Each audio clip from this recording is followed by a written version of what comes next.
দাম বৃদ্ধির প্রভাব এবার পড়তে শুরু করেছে অটো পরিষেবায়।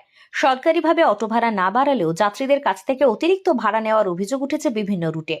অটো চালকদের একাংশের দাবি গ্যাসের দাম বাড়ার পাশাপাশি পাম্পে গিয়ে পর্যাপ্ত গ্যাসও মিলছে না, ফলে বাধ্য হয়ে বিভিন্ন জায়গা থেকে, বিশেষ করে কাটা গ্যাসের দোকান থেকে বেশি দামে গ্যাস কিনতে হচ্ছে তাদের। আর সেই অতিরিক্ত খরচ সামলাতেই যাত্রীদের কাছ থেকে বেশি ভাড়া নেওয়া হচ্ছে। গড়িয়া, বারুইপুর, সোনারপুর, গড়িয়া, বারুইপুর, জুলপিয়া, বারুইপুর দক্ষিণ বারাসত সহ একাধিক রুটে ইতিমধ্যে বেড়েছে অটো ভাড়া। কোথাও 5 টাকা, আবার কোথাও 10 টাকা বা তারও বেশি ভাড়া দাবি করা হচ্ছে বলেই অভিযোগ। এর ফলে সমস্যায় পড়েছে নিত্যযাত্রীরা। প্রতিদিন যাতায়াতের জন্য বাড়তি টাকা খরচ করতে হচ্ছে তাদের। যদিও অটো ইউনিয়নগুলির দাবি তারা এই অতিরিক্ত ভাড়া নেওয়াকে সমর্থন করে না, তবে বাস্তবে যাত্রীদের বাড়তি ভাড়া দিয়েই গন্তব্যে পৌঁছতে হচ্ছে। কলকাতা শহরতলির বিস্তীর্ণ এলাকায় যাতায়াতের অন্যতম ভরসা অটো, আর সেই অটো ভাড়া বেড়ে যাওয়ায় স্বাভাবিকভাবেই বাড়ছে সাধারণ মানুষের ভোগান্তি। হ্যাঁ, অটো ভাড়া বেড়ে আমরা গ্যাস পাচ্ছি না। পাম্পের গ্যাসে সে রাত তোমার এর তো 3টে থেকে লাইন দিচ্ছি, তাও সেখানে গ্যাস ভালোভাবে পাচ্ছি না। আর এমনি যে তোমার আমরা যা বাইরে থেকে ভরতাম সেখানে গ্যাস 130 টাকা 40 টাকা করে নিচ্ছে। সেই জন্য আমাদের 5 টাকা 10 টাকা ভাড়া সব বাড়িয়েছে। কত টাকা বেড়েছে? 5 টাকা 10 টাকা বাড়িয়েছি আমরা। গড়িয়া থেকে বারুইপুর আগে কত ভাড়া ছিল, এখন কত হয়েছে? আগে ছিল তোমার 30 টাকা ভাড়া, এখন সেটা হচ্ছে 40 টাকা ভাড়া, কেউ দিচ্ছে 35 টাকা ভাড়া, এরকমভাবে নিচ্ছে সব। অন্যান্য রুটে কোনো জায়গায় ভাড়া বাড়েনি? বাড়ায়নি তো।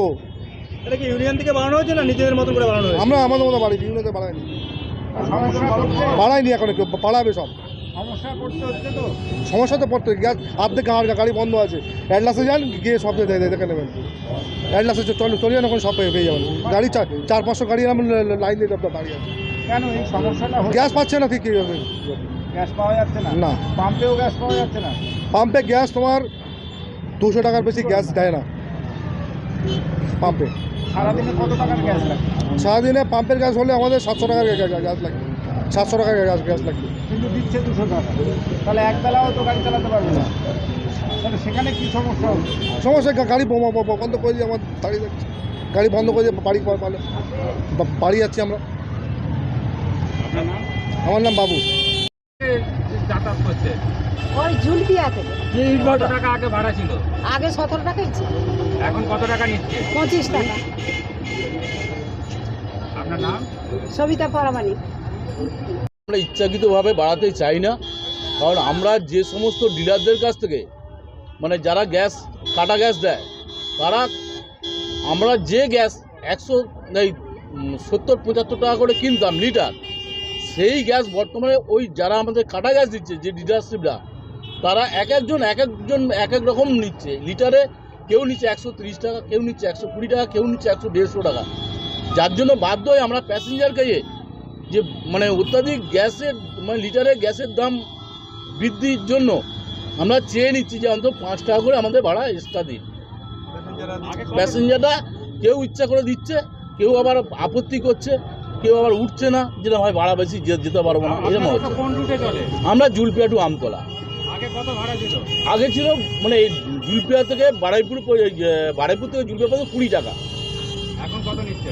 নিচ্ছি বলতে আমরা ভাড়া প্যাসেঞ্জার কাছে চেয়ে নিচ্ছি এর যে গাড়ির দাম বৃদ্ধির জন্য। আর কালকে মানে জুলপিয়া পর্যন্ত 20 টাকা নিতাম, সেটা 25 টাকা চাইছি। দিতে একটা প্রবলেমের আছে, কিন্তু রাত্রিবেলায় হয়তো আমরা পয়সা দিতেও রাজি থাকি। রাত্রিবেলা যখন গড়িয়া থেকে বাড়িপুরে ফিরবো, কিন্তু বাবুরা যাবেই না, বলে বাড়িপুর যাওয়া যাবে না। মানে সে মানে আমরা মানে লোকজনকে মনে হয় কুকুর ছাগল। কত টাকা বেড়েছে? আজকে 5 টাকা করে বাড়ি দিয়েছে। হ্যাঁ, ওই যে আমি তো আসলাম গড়িয়া থেকে বাড়িপুরে, কত নিল? বাড়ি দিয়েছে 35 টাকা। আপনার নাম? অগ্নিমিত্র ঘোষ।